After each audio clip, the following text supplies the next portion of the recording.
కొన్ని వేల సంవత్సరాల ప్రాచీనతను కలిగిన అయోధ్య అన్ని నగరాలతో పాటు ఎందుకు పురోభివృద్ధి సాధించలేకపోయింది? ఎందుకు ఇన్నాళ్లు వివాదాలతో ఘర్షణలతో నలిగిపోయింది? పురాతన ప్రాశస్త్యం కలిగిన ఎన్నో క్షేత్రాలు అభివృద్ధిని సాధించి దివ్య క్షేత్రాలుగా రాణిస్తుంటే అయోధ్యకు ఆ యోగం ఇన్నాళ్లు ఎందుకు కలగలేదు? ఇప్పుడు ఒక్కసారిగా అయోధ్య సుందరీకరణతో ఎందుకు వెలిగిపోతోంది? అది బాలరాముని కొలవడం వల్లనా, లేక మరేమైనా కారణాలున్నాయా? గజం కేవలం 23,000 రూపాయలతో 165 గజాల భూమి కేవలం 38 లక్షలు మాత్రమే. ఇన్నాళ్లు వివక్ష నీలి మేఘాలు కమ్ముకోవడానికి గల కారణాలేంటి? అయోధ్యకు ఏమైనా శాపముందా? ఉంటే ఆ శాపానికి కారణాలేంటి? ఆసక్తిని గొలిపే అయోధ్యపై ప్రత్యేక కథనం.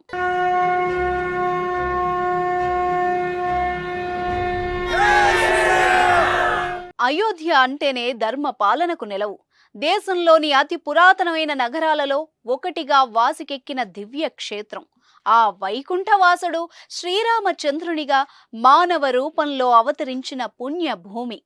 ఆ నేల ఆయనదే అనడానికి ఎన్నో వివాదాలు నడిచాయి. న్యాయ మదనం జరిగింది. ఏళ్లకు ఏళ్లు కేసులు నడిచాయి. చివరికి కె పరాశరన్, స్వామి వీరభద్రాచార్య వంటి న్యాయ నిపుణుల వల్ల అది రామజన్మ భూమేనంటూ తీర్పు వెలువడింది. కొన్ని వందల సంవత్సరాల పాటు పూర్తి న్యాయ వివాదంలో ఉన్న ఆ నేల ఇప్పుడు సర్వశోభితంగా అలరారుతోంది. సుందరమైన నగరంగా ఆవిర్భవించింది. ఎన్నో సంవత్సరాల పాటు అజ్ఞాతంగా ఉన్న రామచంద్రుడు భవ్యాలయంలో బాలరాముడిగా కొలువుదీరాడు. ప్రపంచం మొత్తం ఇప్పుడు అయోధ్య వైపే చూస్తోంది. ఓ అవతార పురుషుడు ఆవిర్భవించిన నగరానికి ఇన్నాళ్ళు ఏమైంది? ఎందుకు నిరాదరణకు గురైంది? వివాదాలు ఎందుకు చుట్టుముట్టాయి? ఇలా ఎన్నో ప్రశ్నలు ఇప్పుడు ముప్పిరిగుంటున్నాయి. కారణం లేనిదే కార్యోత్పత్తి జరగదు. అయోధ్య ఎందుకు ఇన్నాళ్లు వెలుగులీనకుండా పోయింది? దాని వెనక ఉన్న బలమైన కారణాలు ఏంటి? ఇవే ఇప్పుడు అందరినీ తొలుస్తున్న ప్రశ్నలు. ఓ చిలుక శాపం వల్ల సీతారామచంద్రుల మధ్య వియోగం ఏర్పడిందన్నది పురాణం. మిథిలా నగరంలో ఉన్న సీతమ్మ ఓ రోజు వన విహారానికి వస్తే అక్కడ ఓ చిలుకల జంట మాట్లాడుకోవడం వినిపించింది. రాముల వారితో సీతమ్మ వివాహం జరుగుతుందని ఆ చిలుకలు మాట్లాడుకోవడం విని వాటిల్లో ఓ దానిని తనతో తీసుకుని రాజమందిరానికి వెళ్ళింది.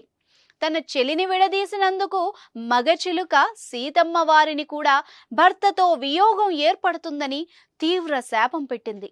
ఆ శాపమే సీతారామచంద్రుల వియోగానికి కారణమని పురాణాలు పేర్కొంటున్నాయి.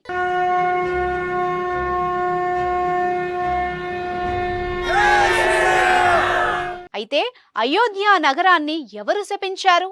ఎందుకు ఇన్నాళ్లు కళావిహీనంగా ఉందన్నది ప్రశ్న. దీనికి ఓ కథనం ఉంది. కైకేయి తన వరం గురించి దశరథ మహారాజుకు వివరించాక రాముడు అరణ్యవాసానికి బయలుదేరాడు. అయితే తనతో పాటు బయలుదేరిన సీతమ్మ వారిని అరణ్యవాసం వద్దు, అయోధ్యలోనే ఉండాలని రామచంద్రుడు సూచించినా పతితోనే తన పయనం అంటూ ఆ కోదండరామునితో కలిసే జానకీమాత అడుగులు వేసింది.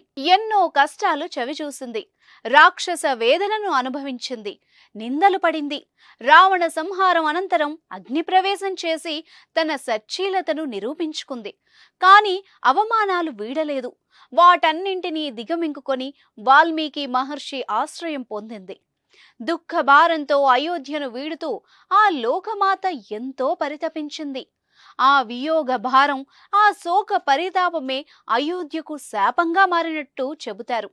అందుకే ఎన్నో నగరాల మాదిరిగా ఎలాంటి ఎదుగుదల లేకుండా అయోధ్య ఉండిపోయిందని అంటారు. కొన్ని వందల సంవత్సరాల తర్వాత ఆ శాపదోషం తొలగిపోయినట్టు భావిస్తున్నారు.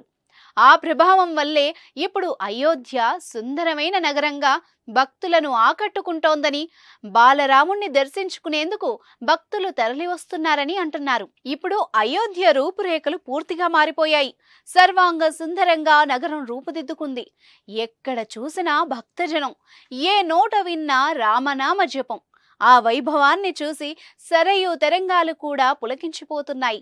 శోక తప్త అయిన సీతమ్మ ఉసురు సోకి అయోధ్య నగరం కళావిహీనమైతే ఇప్పుడు శాప విమోచనమైనట్టు అయోధ్య రాజవంశీకుడు బి మోహన్ ప్రతాప్ శర్మ అభిప్రాయపడుతున్నారు. ప్రత్యక్షంగా సీతమ్మ వారు అయోధ్యను శపించకపోయినా ఆమె పడిన మనోవేదన, క్షోభే అయోధ్యకు కీడుగా పరిణమించాయని అంటారు. కొన్ని వందల సంవత్సరాల తర్వాత ఆ కీడు తీరిపోయింది.